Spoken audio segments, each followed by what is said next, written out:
শুভ সকাল প্রিয় দর্শক, আপনাদের সবাইকে আমন্ত্রণ জানিয়ে শুরু করছি বাংলা ভিশনের স্বাস্থ্য ও চিকিৎসা বিষয়ক সরাসরি আয়োজন থাই বেবি ডায়াপার স্বাস্থ্য কথা অনুষ্ঠানে আজকের পর্ব। আপনাদের সাথে আছি আমি ডাক্তার সিফাত রহমান। প্রিয় দর্শক, আমাদের আজকের পর্বে আমাদের সাথে অতিথি হিসেবে যুক্ত আছেন আমাদের দেশের অত্যন্ত খ্যাতনামা এবং স্বনামধন্য দুজন চিকিৎসক। আমাদের আজকের আমন্ত্রিত অতিথিদের সাথে পরিচয় করিয়ে দিচ্ছি। আমাদের সাথে উপস্থিত আছেন ডাক্তার কাজী সাইফুদ্দিন বেন্নুর, পরিচালক বাংলাদেশ চিকিৎসা গবেষণা পরিষদ এবং যুগ্ম সম্পাদক বাংলাদেশ লাং ফাউন্ডেশন। আমাদের সাথে স্টুডিওতে আরও যুক্ত আছেন অধ্যাপক doctor AKM Khalequzzaman Dipu, orthopaedics বিভাগ, ইউনিভার্সাল মেডিকেল কলেজ ও হাসপাতাল।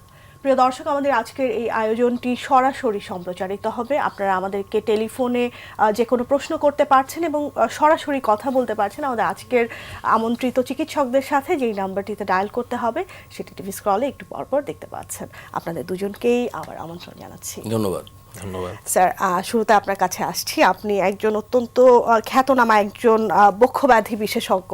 তো স্যার, আমি আপনার কাছে আজকের আয়োজনের শুরুতেই জানতে চাই যে আমাদের চেস্টে বা আমাদের ফুসফুসে আমরা জানি যে বিভিন্ন ধরনের ইনফেকশন হয়, এবং বিশেষ করে বছরের এই সময়টায় যে একটা সিজন চেঞ্জ হচ্ছে, শীত কিন্তু চলে গিয়েছে এবং আমরা ইতোমধ্যেই কিন্তু টের পাচ্ছি যে বেশ কিছুটা গরম অনুভূত হচ্ছে। তো এই সময়টায় আসলে চেস্টে কী ধরনের ইনফেকশন নিয়ে রোগীরা আপনাদের কাছে আসে? আসলে বাংলাদেশে বক্ষব্যাধির যে সংক্রমণ, সেটি যে বিশেষ করে কোনো মৌসুমে হয় বা এই ঋতু পরিবর্তনে হয় তা নয়, এটি সারা বছর ধরেই হতে থাকে। কারণ আমাদের দেশটা বায়ু দূষণের দেশ। আমাদের দেশে সংক্রমণ নিয়ন্ত্রণের যে পদ্ধতি বা প্রক্রিয়া সেগুলো অতটা সচল নয় বা সক্রিয় নয়। সেই কারণে মানুষ বক্ষব্যাধির সংক্রমণে সবসময় ভুগতে থাকে। বিশেষ করে আমরা যদি দেখি তাহলে আমাদের মেডিকেল সায়েন্সের দিক থেকে আমরা দু ধরনের সংক্রমণ পেয়ে থাকি। একটা হচ্ছে গিয়ে ব্যাকটেরিয়াল ইনফেকশন আর একটা ভাইরাল ইনফেকশন। এ দুটো আলাদা আলাদা জীবাণু, যদিও এ দুটো জীবাণুতে যখন আক্রান্ত হয় মানুষের যে কষ্টগুলো এগুলো প্রায় একই ধরনের হয়। অর্থাৎ শ্বাসকষ্ট, কাশি, বুক ব্যথা, জ্বর এগুলো দুটোতেই হয়। আমরা যখন ব্যাকটেরিয়াল ইনফেকশন পাই সেটাকে আমরা সাধারণত যখন বেশি হয়ে থাকে আমরা এটাকে নিউমোনিয়া বলে থাকি। সেটা খুব কমনলি আমরা দেখে থাকি এবং এটা সাধারণত একটু বয়স্ক লোকদের বা অ্যাডাল্ট পার্সনদের হয়ে থাকে।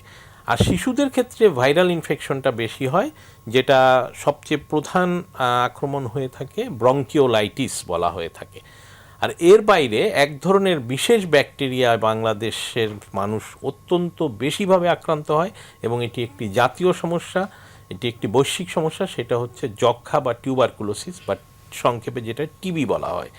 এই টিবির সংক্রমণও বাংলাদেশে ভয়াবহ রকমের বেশি। সবসময়ই কিন্তু আমরা অনেক বছর আগেও যেমন দেখতাম যে টিবির পেশেন্ট অনেক বেশি, এখনও কিন্তু সেই চিত্রটা খুব বেশি পরিবর্তন হয়নি। হ্যাঁ, একদমই ঠিক কথা। আমরা তো টিবির বিরুদ্ধে বিশ্বব্যাপী প্রায় শতাব্দী ধরে যুদ্ধ করছি। প্রায় 70-80 বছর আগে টিবির অত্যন্ত কার্যকরী ওষুধ আবিষ্কৃত হয়ে গেছে। তারপরেও কিন্তু আমরা বিশ্ব থেকে যেমন এটিকে দূর করতে পারিনি, বাংলাদেশ থেকেও কিন্তু এটাকে যে খুব ভালোভাবে নিয়ন্ত্রণ করতে পেরেছি তা না। আমাদের সাফল্য আছে, তবে পরিপূর্ণ সাফল্য এখনো আসে। আমি টিবি বিষয়ে আপনার সাথে আরো বিস্তারিত কথা বলবো, কিন্তু স্যারের কাছে আসি। স্যার, আপনার কাছে আমি মূলত হাঁটুর ব্যথা নিয়ে আজকে কথা বলবো, কারণ আমরা প্রায় সময়ই বিশেষ করে আমাদের মা বোনদেরকে একটু দেখি যে তারা হাঁটুর ব্যথা নিয়ে কমপ্লেইন করেন।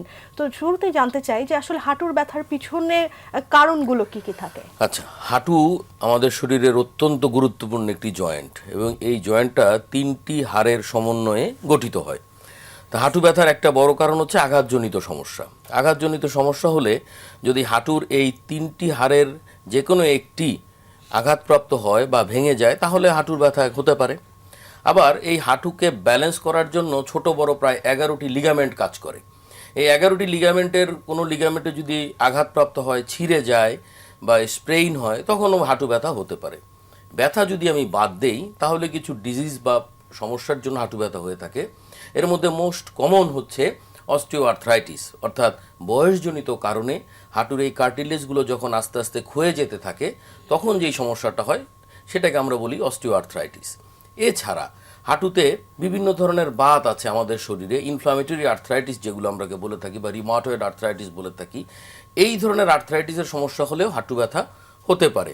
আবার কখনো কখনো আমাদের রক্তে ইউরিক অ্যাসিডের পরিমাণ বেড়ে যায়, আমরা যেটাকে বলি গাউটি আর্থ্রাইটিস, সেটাও যদি হয় তখনও হাঁটুতে সংক্রমণ হতে পারে। হাঁটুতে বিভিন্ন ধরনের ইনফেকশন হতে পারে, যেমন হাঁটুর অত্যন্ত কমন একটা ইনফেকশন হলো, একটু আগে স্যার যে বললেন টিবির কথা, এই টিবি যেরকম লাংসে হতে পারে ঠিক তেমনি ভাবে হাঁটুতেও হতে পারে। আমরা জানি বোন টিবি আছে, বোন টিবি আছে, তাই হাঁটুতেও টিবি হতে পারে, ইনফেকশন হতে পারে। আবার হাঁটুতে বিভিন্ন ধরনের টিউমার হতে পারে, সেই টিউমারের জন্যও কিন্তু হাঁটু ব্যথা হতে পারে। তো মোটা দাগে এই হচ্ছে আমাদের হাঁটু ব্যথার বিভিন্ন কারণ। মানে হাঁটু ব্যথা হলে সেটাকে আসলে মানে কতটুকু গুরুত্বের সাথে দেখা উচিত? তাহলে হাঁটু ব্যথা হলে এটাকে শুরু থেকেই অত্যন্ত গুরুত্বের সাথে দেখা উচিত, কারণ হাঁটু ব্যথা তো একটা সিমটম, আমাকে বুঝতে হবে যে এটার কি কারণে হাঁটু ব্যথাটা হয়েছে, আন্ডারলাইন ডিজিজটা কি, সেই ডিজিজটাকে ডায়াগনোসিস করে আমাকে সেই আঙ্গিকে চিকিৎসাটা করতে হবে। অতএব হাঁটু ব্যথাকে ইগনোর করার কোনো সুযোগ নেই। হাঁটু ব্যথা শুরু হওয়া মাত্রই চিকিৎসকের শরণাপন্ন হওয়া উচিত এবং কি কারণে হাঁটু ব্যথা হচ্ছে সেই জিনিসটাকে শনাক্ত করে সেই অনুযায়ী আমাদের চিকিৎসাতে যেতে হবে। স্যার একটু জানতে চাই যে আসলে ব্যথার ধরনটা কেমন হয়? ব্যথার ধরন হচ্ছে যে হাঁটু ব্যথা হলে প্রথমে দেখা গেল হাঁটু ব্যথা হলো, কিছু কিছু ব্যথা আছে সবসময়ই ব্যথা হবে, তার সাথে ফোলাও হতে পারে। এটা বিভিন্ন বাতের সমস্যা হলে বা কোনো ইনফেকশন হলে সর্বদাই হাঁটু ব্যথাটা করবে, কোনো নির্দিষ্ট সময় থাকবে না, কাজের কোনো সাথে সম্পর্কিত থাকবে না। আবার আরেকটা আছে যে অস্টিও আর্থ্রাইটিস, যেটা ওটা ইনিশিয়ালি দেখা যাবে যে হাঁটাচলা করতে গেলে, উঠবস করতে গেলে, সিঁড়ি ওঠানামা করতে গেলে ব্যথা হবে এবং পর্যায়ক্রমে এই ব্যথাটা আস্তে আস্তে দেখা যাবে একটা পর্যায়ে সবসময় তার ব্যথা হচ্ছে, হাঁটতে গেলেই ব্যথা হচ্ছে। আবার আঘাতজনিত কারণে যদি লিগামেন্ট ইনজুরি হয় তখন যদি হাঁটু ব্যথা হয়, তখন দেখা গেল যে সে স্বাভাবিক হাঁটার সময় তেমন কোনো ব্যথা নেই, সে রেস্টে থাকলে কোনো ব্যথা নেই, কিন্তু হাঁটুতে যদি কোনো কারণে কোনো মোচড় লাগে অথবা সিঁড়ি ওঠানামা বা কোনো ওভার স্ট্রেনিয়াস অ্যাক্টিভিটি যদি সে করতে যায়, একটু দ্রুত হাঁটতে গেল অথবা একটু দৌড়তে গেল, তখন তার হাঁটু ব্যথা হবে। তো এই কারণেই হাঁটু ব্যথার ধরনটা এক একটার এক এক রকম হবে, বয়স ভেদে কিছু পার্থক্য থাকবে, রোগ ভেদে কিছু পার্থক্য থাকবে। আচ্ছা স্যার, আপনার কাছে আমি আরও বিস্তারিত জানবো। স্যারের সাথে আমি বলছিলাম যে টিবি নিয়ে কথা বলবো, যে টিবির গ্লোবাল বার্ডেন যেমন হাই, তেমনি বাংলাদেশের মতো আসলে একটা ডেন্সলি পপুলেটেড কান্ট্রি। আমরা জানি যে আমাদের দেশে বিশেষ করে স্লাম এরিয়াগুলোতে আমরা দেখি যে টিবির পেশেন্ট অনেক বেশি আমরা পেয়ে থাকি। তো এখন তো অনেকটাই মানুষ সচেতন এবং আমরা চিকিৎসা ক্ষেত্রেও অনেক উন্নত হয়েছি। আমাদের সরকারি পর্যায়ে আমরা জানি যে টিবি কন্ট্রোলের জন্য অত্যন্ত চমৎকার বেশ কিছু কার্যকর উদ্যোগ আছে। এরপরেও কেন বাংলাদেশের সিনারিওটা খুব বেশি পরিবর্তন হচ্ছে না? আসলে যেটা প্রথমে আপনি বললেন যে বাংলাদেশের বার্ডেন বা বাংলাদেশে এই টিবির যে বোঝাটা আমাদের ঘাড়ের উপরে, জাতির উপরে, সেটি অনেক ভয়াবহ। আমরা যে প্রথম পুরো বিশ্বের প্রেক্ষাপটে যে 10টি সর্বাধিক টিবি আক্রান্ত দেশ, তার মধ্যে সবসময়ই আছি, কখনো পঞ্চম কখনো ষষ্ঠ স্থানে। এবং বর্তমানে এই মানে একটি নির্দিষ্ট মুহূর্তে যেটা হিসাব করা হয়, সেখানে বলা হয় যে 4 লক্ষের উপর TB patient, actively TB patient সবসময় বাংলাদেশে প্রেজেন্ট থাকে। প্রশ্ন হচ্ছে যে এর এত কিছুর পরেও এই টিবিটা এত আধুনিক ওষুধ এসেছে, পদ্ধতি এসেছে, তারপরেও কেন এটা নিয়ন্ত্রণ হচ্ছে না? এর পেছনে আসলে অনেকগুলো কারণ আছে। যেমন প্রথম কারণ যেটা বলা হয় যে ম্যাল নিউট্রিশন বা সাধারণভাবে পুষ্টির অভাব। দেখা যায় যে টিবির জীবাণু শরীরে ঢুকলেই যে তার টিবিতে সে আক্রান্ত হয়ে যাবে তা না, কিন্তু যদি তার ভিতরে প্রতিরোধের ক্ষমতাটা না থাকে, তার স্বাস্থ্যে যদি পুষ্টির অভাব থাকে, তাহলে কিন্তু সেই টিবির জীবাণুটা তাকে ভুক্তভোগী করে তুলবে, ইমিউনিটিটা যদি কম থাকে তখন। দ্বিতীয় বিষয় হচ্ছে গিয়ে যে এটি একটি সংক্রামক ব্যাধি, মানুষ থেকে মানুষে খুব দ্রুত ছড়ায় এবং সেটার অন্যতম কারণ যে আমরা একটি অত্যন্ত ঘন বসতিপূর্ণ একটি দেশ, একজন মানুষ থেকে আরেকজন মানুষের দূরত্ব খুব কম, এবং আপনি একটু আগে যেটা বললেন যে বস্তি এলাকা, সেখানে যেভাবে বলতে গেলে মানবেতরভাবে থাকেন এবং অত্যন্ত ঘন ঘন অবস্থার মধ্যে তারা ঘুমান, তারা চলাফেরা করেন। আমাদের গার্মেন্টসগুলোতে অত্যন্ত মানে একজন কর্মী থেকে আরেকজনের কর্মীর মধ্যে তফাৎটা কম থাকে। তারপরে ধরেন জেলখানাগুলোতে সঠিকভাবে এই দূরত্ব বা স্বাস্থ্য মেনটেন করা হয় না, ফলে এটা খুব দ্রুত ছড়িয়ে যায়। তৃতীয় আরেকটি কারণ হচ্ছে যে আমাদের সচেতনতার অভাব রয়েছে। যারা টিবি রোগী তাদেরকে অবশ্যই সাবধান থাকতে হবে, যত্রতত্র কফ থুতু হাঁচি কাশি এগুলো যেন তারা না দেন, যেখানে সেখানে যেন কফ থুতু না ফেলেন। কিন্তু এটার অভাব রয়েছে, তারা যেখানে সেখানে ফেলেন এবং ফলে যে কোনো পাবলিক প্লেস সেটা বাস স্ট্যান্ড হতে পারে, সেটা রাস্তার মোড় হতে পারে, চায়ের দোকান হতে পারে, রেস্টুরেন্ট হতে পারে, সেখানেও দেখা যায় যে ওখান থেকেও এটা খুব দ্রুত ছড়িয়ে যাচ্ছে। চতুর্থ একটি ব্যাপার হচ্ছে চিকিৎসার ব্যাপারে গাফিলতি। দেখা যায় যে এটি লম্বা সময়ে অনেকগুলো ওষুধ একসাথে খেতে হয়, সেই কারণে একটা গাফিলতির ফলে এই রোগটা ভালো হতে চায় না এবং এখান থেকে একজন থেকে আরেকজনে ছড়িয়ে যায়। এবং এই গাফিলতি বা চিকিৎসার ঘাটতিটা যে শুধু রোগীর ক্ষেত্রে তা না, এটা সেবা যারা প্রদান করছেন তাদের মধ্যেও রয়েছে, এমনকি চিকিৎসকদের মধ্যেও অনেক ধরনের গাফিলতি পরিলক্ষিত হয়। এই সব কিছু মিলিয়ে আসলে টিবি নিয়ন্ত্রণটা আমাদের দেশে সঠিকভাবে এখনো করা হয়ে যাচ্ছে না। আচ্ছা স্যার, আপনি খুব চমৎকারভাবে বললেন কারণগুলো। আমি আরও জানবো আপনার কাছে, স্যারের কাছে আসছি যে স্যার আপনি হাঁটুর ব্যথার একটা অন্যতম কারণ হিসেবে অস্টিও আর্থ্রাইটিস বলছিলেন। তো অস্টিও আর্থ্রাইটিসের সাথে বয়সের একটা সম্পর্ক আছে, যে আমরা জানি যে বয়সের সাথে সাথে আমাদের হাঁটু ক্ষয় হতে থাকে। তো অনেক ক্ষেত্রেই দেখা যায় যে অনেকের প্রিম্যাচিওর ক্ষয় হয়, তো সেটাকে আসলে কিভাবে আমরা প্রতিরোধ করতে পারি? অস্টিও আর্থ্রাইটিসকে আমরা দুই ভাগে ভাগ করতে পারি, একটা প্রাইমারি অস্টিও আর্থ্রাইটিস, একটা secondary osteo arthritis. Primary osteo arthritis হলো যেটা বয়সজনিত কারণে গ্র্যাজুয়ালি আসে। মহিলাদের ক্ষেত্রে বিশেষ করে 45-এর পরে থেকে এই ওয়্যার অ্যান্ড টিয়ারটা বেশি শুরু হয়, কারণ হরমোনজনিত সমস্যার ব্যাপারে। আর পুরুষদের ক্ষেত্রে তার আরও 10 বছর পরের থেকে শুরু হয়। তো এই অস্টিও সেকেন্ডারি অস্টিও আর্থ্রাইটিস যেটা একটু আগেই হয়ে যায়, সেটা মূলত কারণ হচ্ছে যেন আঘাতজনিত কোনো কারণে যদি তার হাঁটু আগেই ড্যামেজ থাকে এবং সেটা যদি প্রপারলি চিকিৎসা করা না হয়। দেখা গেল একজন মানুষের হাঁটুর যে কোনো একটা হাড় ভেঙে গিয়েছে, তো তার চিকিৎসাটা যদি প্রপারলি না হয় তাহলে, এবং তার রিহ্যাবিলিটেশন প্রোগ্রামটা যদি ঠিক মতো না হয়, তাহলে তার osteo arthritis, secondary osteo arthritis develop করার সম্ভাবনা প্রবল। আবার লিগামেন্ট ইনজুরির একটা পেশেন্ট যদি সঠিক সময়ে সঠিক চিকিৎসাটা গ্রহণ না করেন, তাহলেও কিন্তু তার হাঁটুর এই যে ব্যালেন্সিং প্রবলেমটা হলো, এখান থেকে কিন্তু তার অস্টিও আর্থ্রাইটিস মানে আস্তে আস্তে ডেভেলপ করে যাবে বয়সের আগেই। আচ্ছা, সাধারণত আপনারা কোন এইজের পেশেন্ট বেশি পান? আমরা সাধারণত বয়স্ক মানে পেশেন্টই পেয়ে থাকি, এবং এটার মধ্যেও একটা ব্যাপার আছে যে অস্টিও আর্থ্রাইটিস কিন্তু একদিনে শুরু মানে চূড়ান্ত পর্যায়ে যাবে না। অস্টিও আর্থ্রাইটিসের আমাদের গ্রেড আছে 5টা, 0 to 5। তো 0 থেকে যখন শুরু হয় তখন একজন মানুষ যদি সঠিকভাবে রোগীর চিকিৎসাটা গ্রহণ করেন, অর্থাৎ যদি আমরা কিছু ব্যায়াম দেখাইয়া দিই, সেই এই এক্সারসাইজগুলো যদি উনি করেন, সাথে যদি কিছু অল্প স্বল্প ঔষধ খান, তাহলে কিন্তু উনি এই অবস্থা থেকেই ভালো হয়ে যেতে পারেন। স্টেজ 1, 2 এখানে ওই কিছু ব্যায়াম এবং এক্সারসাইজ ভালো হয়ে যাবেন। 3তে আমরা এক্সারসাইজ দিই, ঔষধ দিই, তাতে যদি ভালো না হয় তাহলে আমরা ইদানিংকালে সারা পৃথিবীতে পিআরপি বা প্ল্যাটিলেট রিচ প্লাজমা অথবা স্টেম সেল থেরাপি আসছে, এখানে যদি আমরা এই চিকিৎসাটা নেই তাহলে কিন্তু তার সুস্থ হওয়ার সম্ভাবনা খুব ভালো থাকে।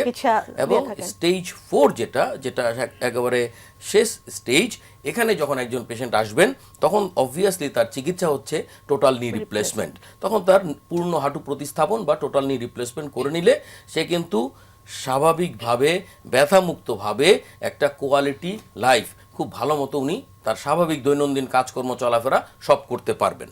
আচ্ছা স্যার, আমি নি রিপ্লেসমেন্ট নিয়ে আপনার কাছে আমি বিস্তারিত জানবো। তার আগে আমি একটু জানতে চাই যে আমাদের দেশের মানুষ তো আসলে সচেতন না। দেখা যাচ্ছে তারা যে কোনো ব্যথার ক্ষেত্রেই আগে ফার্মেসিতে গিয়ে যে পেইন কিলার সেবনের একটা প্রবণতা থাকে। তা আপনি যেটা বললেন যে যদি সেটা গ্রেড 0-তে থাকে সেক্ষেত্রে চিকিৎসাটা অনেক বেশি সহজ হয়। তা আসলে মানুষ কিভাবে বুঝবে যে তার একজন চিকিৎসকের শরণাপন্ন হওয়া প্রয়োজন? চিকিৎসকের শরণাপন্ন উনি তখনই হবেন যখন দেখবেন ওনার দৈনন্দিন কাজ করতে অসুবিধা হচ্ছে, তার ব্যথা হচ্ছে, হাঁটতে গেলে ব্যথা হচ্ছে বা সিঁড়ি ওঠানামা করতে গেলে ব্যথা হচ্ছে, অর্থাৎ তার হাঁটুটা যেভাবে এতদিন চলে আসছে কোনো সমস্যা ছাড়া, ব্যথা ছাড়া, এখন তার চলাফেরা করতে গেলে সে ব্যথা অনুভব করছে, তার প্রবলেম হচ্ছে। এই যে স্টেজে যখন উনি আসবেন তখন উচিত তার একজন অর্থোপেডিক সার্জন বা হাঁটু বিশেষজ্ঞের সাথে পরামর্শ করা। বিষয়টাকে তখন অবশ্যই গুরুত্বের সাথে দেখা উচিত। অবশ্যই। আচ্ছা স্যার কাছে ফিরে আসছি, আমি একটু আসি যে স্যার আমরা টিবির লক্ষণ সম্পর্কে তো যুগ যুগ ধরেই জানি যে বেশ কিছু ক্লাসিক্যাল ফিচার আছে। এরপর আমি আপনার কাছে আবার একটু স্পেসিফিক ভাবে জানতে চাই যে কি কি ধরনের লক্ষণ প্রকাশিত হয়। টিবি প্রধানত আসলে শ্বাসতন্ত্রে আক্রমণ করে। শ্বাসতন্ত্রে আক্রমণ করলে ক্লাসিক্যাল যে কথাটা বললেন সেটায় কতগুলো ক্লাসিক্যাল আলামত দেখা যায়, যেমন কাশি হবে, কাশির সাথে অতিরিক্ত কাশির সাথে কখনো কখনো রক্তও যেতে পারে, বুকে ব্যথা থাকবে, শ্বাসকষ্ট থাকবে এবং ঘুষঘুষে জ্বর, মানে জ্বরটা কখনো অনেক তীব্র হবে না, হালকা হালকা জ্বর, এটা সবসময় একটা থাকবে। এবং এই জ্বরটা আবার সাধারণত সন্ধ্যার পরে দেখা যায় যে বেড়ে যায় এবং রাতের দিকে হয়তো ছেড়ে যায়, তখন অনেক ক্ষেত্রে কাঁপুনি ঘাম দিয়ে। হয়, হ্যাঁ, কাঁপুনি থেকেও ঘামটা ঘামটা বেশি বেশি হয়। হয়। আরেকটা হচ্ছে যে ওজন কমে যেতে থাকে, দেখা যায় যে একটা ক্ষুধামন্দ দেখা দেয় এবং শরীরের ওজন আস্তে আস্তে কমতে থাকে। এই সব মিলিয়েই আসলে টিবির সাধারণ উপসর্গগুলো এই রকম। কিন্তু একটি কথা একটু আগে ডক্টর খালেকুজ্জামান বলছিলেন যে এটি হাঁটুতেও হতে পারে। আসলে টিবি শরীরের সমস্ত অঙ্গ প্রত্যঙ্গেই যেতে পারে। শতকরা ৮০-৮৫% রোগী হয়তো বা ফুসফুস বা শ্বাসতন্ত্র সংক্রান্ত জায়গায় আক্রান্ত হন, বাকিরা কিন্তু এটা পেটে হতে পারে, এটা লিভারে হতে পারে, এটা কিডনিতে হতে পারে, এটা এই যে হাড় জোড়াতে হতে পারে, এটা চোখে হতে পারে, এটা আমাদের ব্রেইনে হতে পারে, মানে এমন কোনো অঙ্গ প্রত্যঙ্গ অলমোস্ট নেই যেখানে টিবি না হতে পারে। সেই সব ক্ষেত্রে কিন্তু আবার এগুলোর আলামতগুলো ওই অঙ্গ প্রত্যঙ্গের, হ্যাঁ, ওই অঙ্গ প্রত্যঙ্গের সাথে সম্পর্কযুক্তভাবে দেখা দিবে। আচ্ছা স্যার, যার হচ্ছে ফুসফুসে টিবি আছে তার কি শরীরের অন্য কোনো অর্গানে টিবি হতে পারে একই সাথে? জি জি, এটাও হতে পারে। সাধারণত দেখা যায় যে যাদের ইমিউনিটিটা কম, রোগ প্রতিরোধ ক্ষমতা কম, তাদের যদি ফুসফুসে বা অন্য কোথাও টিবি হয়, এটা দ্রুত অন্যান্য অঙ্গে ছড়িয়ে যায়। তখন আমরা এটাকে ডিসেমিনেটেড টিবি বা অধিক সংক্রমিত টিবি হিসাবে বলি, এবং সেই রোগীগুলোর আসলে বেশ মানে শক্তিশালী চিকিৎসারও প্রয়োজন হয়। শুধুমাত্র টিবির ওষুধে চলে না, সাথে অন্যান্য জিনিসও পরীক্ষা নিরীক্ষা করে আরও তাদের চিকিৎসার মাত্রাটাকে বেশ শক্ত করতে হয়। আচ্ছা স্যার, আমি আপনার কাছে আরও জানবো একটি ছোট্ট বিরতি পরে। প্রিয় দর্শক, থাই বেবি ডায়াপার স্বাস্থ্য কথা অনুষ্ঠানের পর্যায়ে একটি ছোট্ট বিরতিতে যাচ্ছি, ফিরে আসছি বিরতির পর, আমাদের সাথেই থাকুন।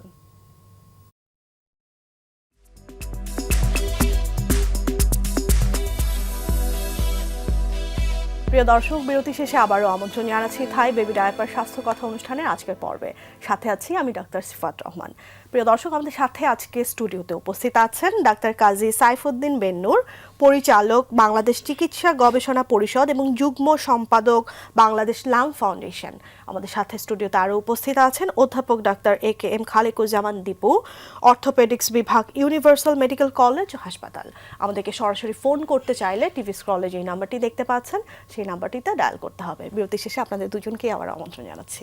স্যার, বলছিলাম যে আপনার সাথে আমি নি রিপ্লেসমেন্ট সার্জারি নিয়ে কথা বলবো। আমাদের দেশের অধিকাংশ রোগীদের মনে কিন্তু স্যার একটা ভয় কাজ করে যে নি রিপ্লেসমেন্ট বা হিপ রিপ্লেসমেন্ট, এই ধরনের রিপ্লেসমেন্ট সার্জারিগুলো আসলে তাদেরকে পরবর্তী জীবনে কি মানে আরও বেশি ডিসেবল করে দিবে কিনা, বা এইটা আসলে কতটুকু তিনি নিতে পারবেন, এই ধরনের বিভিন্ন ভয় আছে। তো এই বিষয়ে স্যার কি বলবেন? আচ্ছা, নি রিপ্লেসমেন্ট বা হিপ রিপ্লেসমেন্ট এই সার্জারিকে বলা হয়েছে অপারেশন অফ দ্য সেঞ্চুরি। অর্থাৎ এই সেঞ্চুরিতে, গত সেঞ্চুরিতে যত অপারেশন, নতুন নতুন অপারেশন তৈরি হয়েছে, তার মধ্যে সবচাইতে কার্যকর এবং সবচাইতে ভালো অপারেশন হচ্ছে এই রিপ্লেসমেন্ট সার্জারি, বিশেষ করে হিপ রিপ্লেসমেন্ট এবং নি রিপ্লেসমেন্ট সার্জারি। কারণ নি রিপ্লেসমেন্ট আমরা কখন করব এবং কেন করব? নি রিপ্লেসমেন্ট আমরা তখনই করব যখন একজন মানুষ, আমার মেডিকেলের পরিভাষায় বলি যে গ্রেড 4 অস্টিওআর্থ্রাইটিসে আছেন, অথবা তার হাঁটুর অবস্থা এমন হয়েছে যে সে স্বাভাবিকভাবে হাঁটাচলা করতে পারছেন না, ব্যথা মুক্তভাবে, ব্যথা ছাড়া উনি হাঁটতেই পারছেন না, বা কখনো কখনো ব্যথার জন্য এমনই ব্যথা যে উনি হাঁটতেই পারেন না। তো এমন একজন রোগীকে যদি আমরা রিপ্লেসমেন্ট সার্জারির সাহায্যে ব্যথামুক্তভাবে স্বাভাবিক সমস্ত কার্যক্রম যিনি করতে পারেন, তাহলে তো এই সার্জারিটা আমাদের গ্রহণ করা উচিত বা দরকার। কোয়ালিটি অফ লাইফকে ডেফিনেটলি সে উন্নত করবে। অর্থাৎ উনি এই অপারেশনের পরে আল্লাহর রহমতে ব্যথা মুক্তভাবে তার দৈনন্দিন সমস্ত কার্যক্রম উনি করতে পারবেন।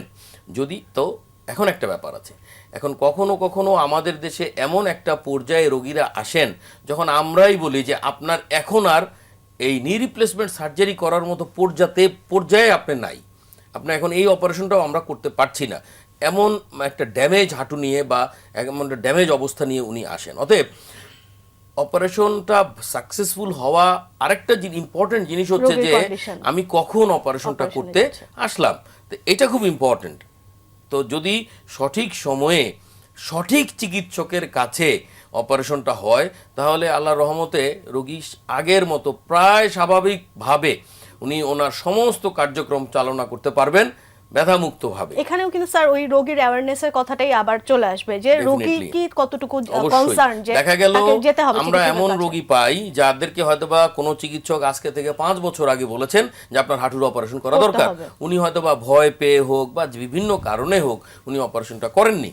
5 বছর পরে যখন আর উনি পারছেন না তখন আসছেন। অতএব 5 বছর আগে অপারেশনটা করলে ওনার যে আউটকামটা হইতো বা যে রেজাল্টটা হইতো ডেফিনেটলি অনেক ভালো রেজাল্ট হতো। রাদার 5 বছর পরে তো হাঁটুর ড্যামেজ তো আরও বেড়েছে। তো সেটা একটা খুব ইম্পর্টেন্ট জিনিস এবং আমরা বাংলাদেশে গত প্রায় 10 বছর ধরে অত্যন্ত সাফল্যের সাথে এই নি রিপ্লেসমেন্ট সার্জারি কিন্তু হচ্ছে।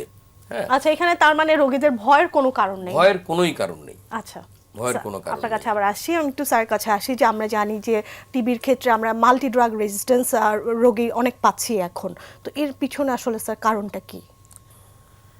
মাল্টি ড্রাগ রেজিস্ট্যান্স বা এমডিআর টিবি অর্থাৎ এটি হচ্ছে একাধিক ওষুধের বিরুদ্ধে প্রতিরোধী টিবি।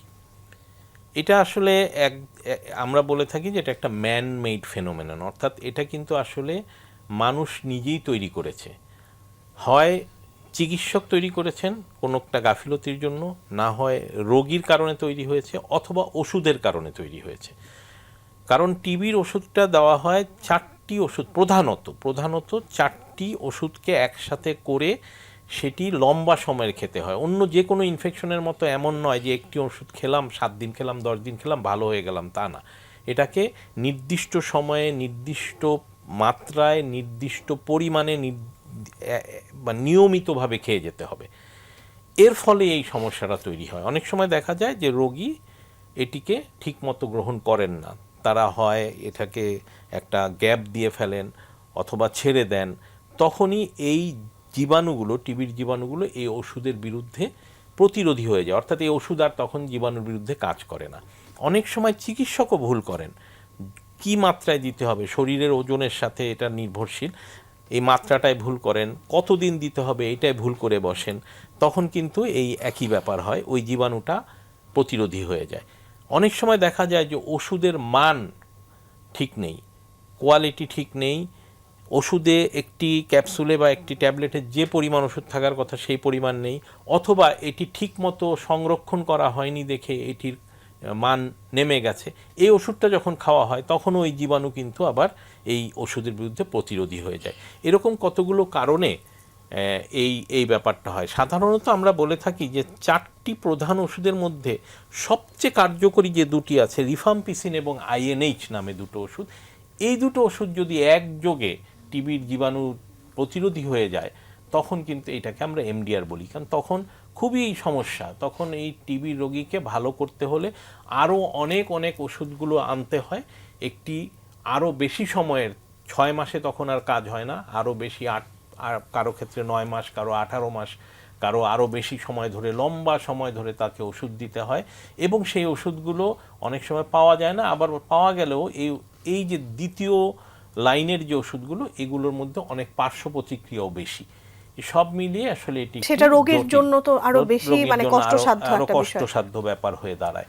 সেই জন্য আমি বলবো যে এমডিআর টিবির ব্যাপারে চিকিৎসার থেকেও বড় জিনিস হচ্ছে এটা সচেতনতা এবং প্রতিরোধ। এমডিআর টিবিটা যেন তৈরি না হয়, কারণ আমি প্রথমে বলেছি এটা একটা man-made। আমরাই কিন্তু তৈরি করছি, অতএব আমাদেরকেই সাবধান হয়ে এটাকে বন্ধ করতে হবে। মানে এই কাউন্সেলিং গুলো আসলে পেশেন্টের কাছে পৌঁছে দাও এবং পেশেন্টকে সেভাবে এডুকেট করা, সেটা অত্যন্ত খুবই জরুরি এটা। তাকে কারণ এটা একটা লম্বা সময় ধরে তাকে এই ট্রিটমেন্ট এবং ফলো আপের মধ্যে থাকতে হবে। শুধু চিকিৎসা দিয়ে ছেড়ে দিলে হবে না, তাকে বলতে হবে, বুঝাতে হবে যে সাবধান, এই ওষুধ কিন্তু আপনাকে লম্বা সময় এইভাবে খেতে হবে। আমরা তো একটা সময় দেখেছি বাড়ি বাড়ি গিয়ে টিবির ওষুধ পেশেন্টদেরকে খাওয়া হচ্ছে কিনা সেটা মনিটরিং করা হচ্ছে, এখনো সরকারি ব্যবস্থাপনা। এটা ডাইরেক্টলি অবজার্ভ থেরাপি আমরা বলি, DOT।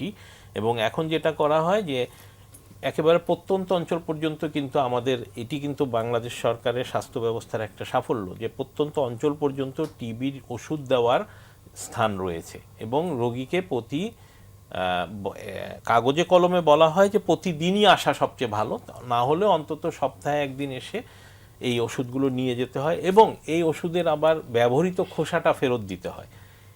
এইটা এই এমডিআর টিবিটাকে প্রতিরোধ করার জন্যই করা হয় এবং এর সুফলও কিন্তু আমরা পেয়েছি। এমডিআর টিবি কিন্তু আমাদের দেশে অতিমাত্রায় ছড়িয়ে যায়নি, যেটি আফ্রিকা মহাদেশে একেবারে মহামারী আকারে হয়ে যাওয়ার মতো অবস্থা, সেই তুলনায় আমরা কিন্তু অনেকটা ভালো আছি, তারপরেও পাওয়া যাচ্ছে প্রচুর। আচ্ছা স্যার, আপনার কাছে আমি আবার ফিরে আসছি, একটু স্যারের কাছে আসি। যে আমরা জানি যে লিগামেন্ট ইনজুরি নিয়ে আপনি স্যার ইতোমধ্যেই বললেন বিভিন্ন কারণে লিগামেন্ট ইনজুরি হতে পারে, তো সেই কারণগুলো স্যার কি কি এবং মানে এটা আসলে প্রতিরোধ করবার উপায় কি?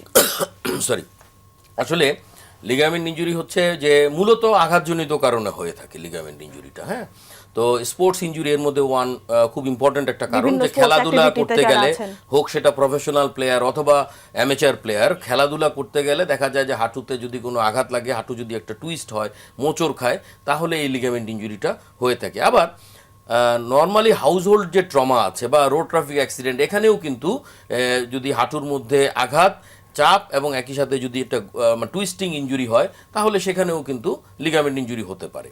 তো হাঁটুটাকে ব্যালেন্স করার জন্য আমি আগেই বলেছি যে 11টা ছোট বড় লিগামেন্ট কাজ করে থাকে।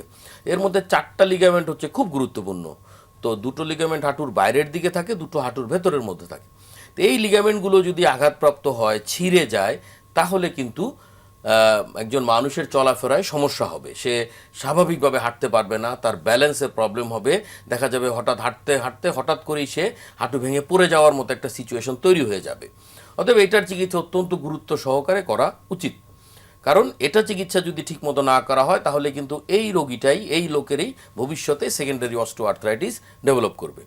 আমরা হাঁটুর চিকিৎসার ক্ষেত্রে প্রথমেই আমরা যেটা করি সেটা হচ্ছে গিয়ে যে প্রথমে তার ডায়াগনোসিস করাটার চেষ্টা করে থাকি, যে তার আসলে কোন লিগামেন্টটা আঘাতপ্রাপ্ত হয়েছে বা ছিঁড়ে গেছে কিনা, সেটা দেখে সেই অনুযায়ী আমরা লিগামেন্ট রিকনস্ট্রাকশন করা যায়।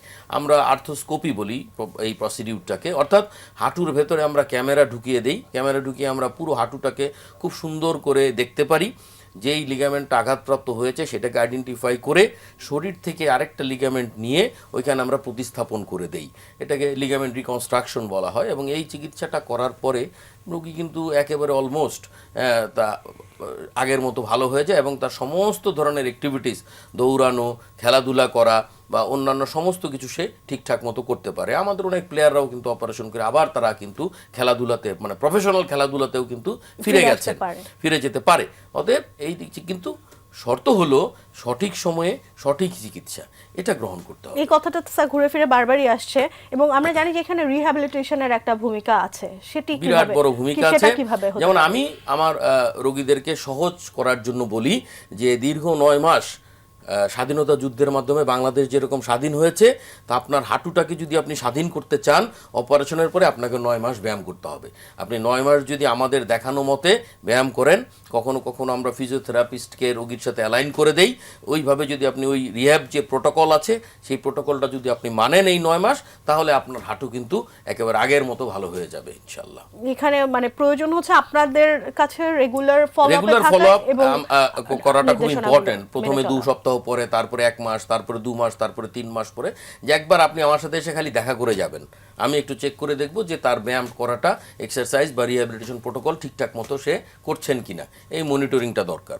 আচ্ছা স্যার, আপনাকে ধন্যবাদ, সুন্দর করে বললেন। আমি একটু স্যার কাছে আবার ফিরে আসি যে আপনার সাথে আমার আলোচনা হচ্ছিল, আপনি বলছিলেন যে এমডিআর টিবির ক্ষেত্রে আপনারা বাংলাদেশ রেজিমেন্ট বলে একটা নতুন ট্রিটমেন্ট প্রোটোকল আপনারা চালু করেছেন এবং এটা ওয়ার্ল্ড ওয়াইডও বাংলাদেশ রেজিমেন্ট বলেই স্বীকৃত। এই বিষয়টি সম্পর্কে স্যার একটু বলবেন। হ্যাঁ, এটা আসলে আমাদের দেশের জন্য একটা গর্বের বিষয়, আমরা বলতেই পারি, কারণ আমরা কিন্তু বিশ্ব স্বাস্থ্যে বাংলাদেশের পক্ষ থেকে বেশ ভালো ভালো কিছু জিনিস উপহার দিয়েছি। যেমন ডায়রিয়ার চিকিৎসায় যে ওআরএস আপনারা জানেন, এটা কিন্তু বাংলাদেশের আবিষ্কার। এটা একসময় ঢাকা স্যালাইন নামে পরিচিত ছিল। আর তারপরে ধরেন আমাদের মহিলাদের যে ফিস্টুলা, ভেসিকোভ্যাজাইনাল ফিস্টুলা, যেটা গর্ভবতী নারীরা অনেক সময় তাদের এই কন্টিনিউয়াস প্রস্রাব হতে থাকে একটা ইনজুরির কারণে, সেটার বিরুদ্ধে যে একটা বেলুন মেথড বা কন্ডম মেথড যেটা আবিষ্কার হয়েছে, এটা আমাদের বাংলাদেশের আবিষ্কার। আমাদের প্রফেসর সাহেবা ম্যাডাম এটা আবিষ্কার করেছে, এটা বিশ্ব স্বীকৃত। আরেকটি অবদান আমরা রিসেন্টলি যেটা দিতে পেরেছি, সেটি হচ্ছে এই Bangladesh regiment for MDR TB, অর্থাৎ এই যে ওষুধ প্রতিরোধী যক্ষ্মা যেটা নিয়ে বলছিলাম, যে অনেক পার্শ্ব প্রতিক্রিয়া সম্পন্ন ওষুধ আমাদের লম্বা সময় বাধ্য হয়ে দিতে হয়, রোগীকে দিতে হতো আমাদের, কখনো সেটা 18 মাস, কখনো 24 মাস, কখনো আরও বেশি। এইটা থেকে আমরা এখন বের হয়ে আসতে পেরেছি আমরা, এবং বড় কথা হচ্ছে ওই ওষুধগুলোর মধ্যে ইনজেক্টেবল ওষুধ থাকতো, অর্থাৎ তাকে ইনজেকশন নিতে হতো। রোগী এমন অবস্থা হতো ইনজেকশন নিব না বলে দৌড়ে পালায় যেত, কারণ প্রতিদিন তাকে একটা দুটা করে ইনজেকশন নয়, এটা একটা আসলে অমানবিক ব্যাপার ছিল। এখন আমরা চলে এসেছি এই বাংলাদেশ রেজিমেনে, যেটার মোট হচ্ছে সময় হচ্ছে 11 মাস থেকে 12 মাস এইরকম সময় লাগে। প্রথম 4 মাস কতগুলো ওষুধ দেওয়া হয়, পরবর্তীতে আবার 5 থেকে 6 মাস আর কিছু ওষুধ দেওয়া হয়, সবগুলোই মুখে খাওয়ার ওষুধ, এবং তুলনামূলকভাবে এগুলোর পার্শ্ব প্রতিক্রিয়া অনেক কম। আর দেখা গেছে যে ফলাফল ওই যে ইনজেকশন সহ যে লম্বা চিকিৎসা সেটার তুলনায় বরং কিছুটা ভালোই, ওটার সমান তো বটেই, কোনো কোনো ক্ষেত্রে কিছুটা ভালোই। এখানে আসলে আগে ব্যবহৃত কিছু টিবির ওষুধ যেমন আছে, তেমনি নতুন 2-3টা ওষুধও যোগ করা হয়েছে, এবং এই যে একটি সুনির্দিষ্ট মাত্রায় সুনির্দিষ্ট পরিমাণে এটিকে যদি ফলো করা হয়, তাহলে এমডিআর টিবি কিন্তু রোগী অনেক সহজেই অনেকখানি আরামের সাথেই কিন্তু মোকাবেলা করতে পারে। তো এটি বিশ্বব্যাপী স্বীকৃত, এবং বিশ্ব স্বাস্থ্য সংস্থা এটিকে স্বীকৃতি দিয়েছে, এবং ইউনিয়ন বলা হয় যেটাতে, অর্থাৎ আন্তর্জাতিক যে যক্ষ্মা বিরোধী সংগঠন, তারাও এটিকে স্বীকৃতি দিয়েছে, এবং বিশ্বের প্রায় সব দেশেই এমডিআর টিবিতে এখন বাংলাদেশ রেজিমেন ব্যবহৃত হচ্ছে। আচ্ছা স্যার, আমরা অনুষ্ঠানের প্রায় শেষ পর্যায়ে চলে এসেছি। দর্শকদের জন্য স্যার আপনি কি ছোট করে কোনো মেসেজ দিতে চান কিনা?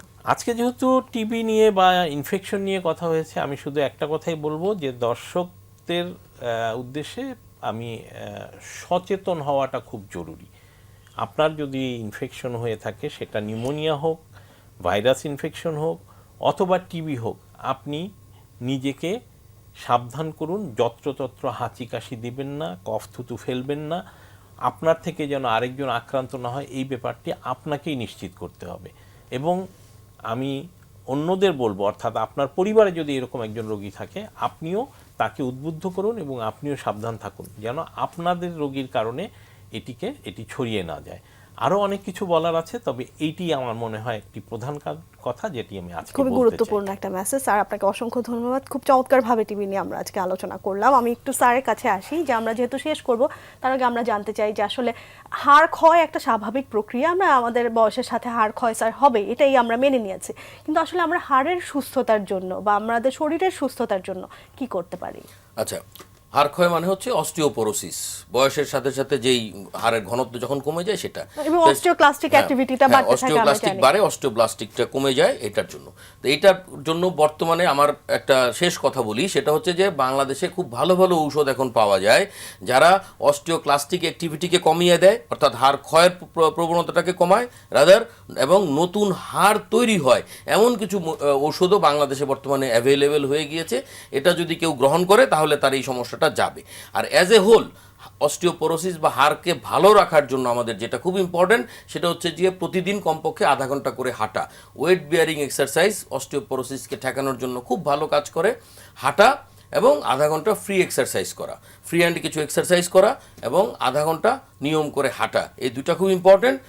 ভালো স্বাস্থ্যসম্মত খাবার দাবার গ্রহণ করা আরেকটা ইম্পর্টেন্ট কাজ, এবং দীর্ঘ সময় একই পজিশনে বসে থেকে বা দাঁড়িয়ে না থাকা, এই কয়েকটা জিনিস যদি আমরা মেনটেন করতে পারি, তাহলে আমার মনে হয় আমরা ভালো থাকবো। স্যার একদম ছোট করে যদি দর্শকদের জন্য একটা টেক হোম মেসেজ আপনি দিতে চান, সেটা টেক হোম মেসেজ হচ্ছে আমার, যে life is movement, movement is life. অর্থাৎ যেই লাইফে চলাফেরা নাই, সেই লাইফ আসলে খুব একটা উন্নত মানের লাইফ না। অতএব আমাদেরকে যদি হাঁটাচলা করতে হয়, চলাফেরা করতে হয়, তাহলে আমাদের প্রতিদিন হাঁটা, প্রতিদিন এক্সারসাইজ এটা করতে হবে।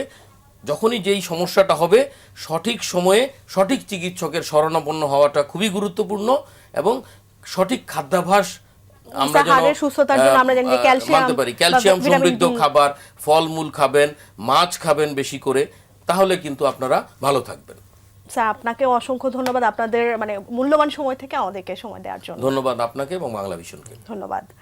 প্রিয় দর্শক, আমাদের আজকের পর্বে আমাদের দুজন বিশেষজ্ঞ চিকিৎসক বেশ কিছু গুরুত্বপূর্ণ তথ্য আপনাদের সাথে শেয়ার করেছেন। আশা করছি টিভি সেটের সামনে যারা এতক্ষণ আমাদের অনুষ্ঠান উপভোগ করেছেন আপনারা উপকৃত হয়েছেন। আপনাদের সাথে দেখা হবে সামনের পর্বে নতুন কোনো বিষয় নিয়ে। থাই বেবি ডায়াপার স্বাস্থ্য কথা অনুষ্ঠানে আজকের পর্ব থেকে এখানেই বিদায় নিচ্ছি। সবাই ভালো থাকবেন, সুস্থ থাকবেন।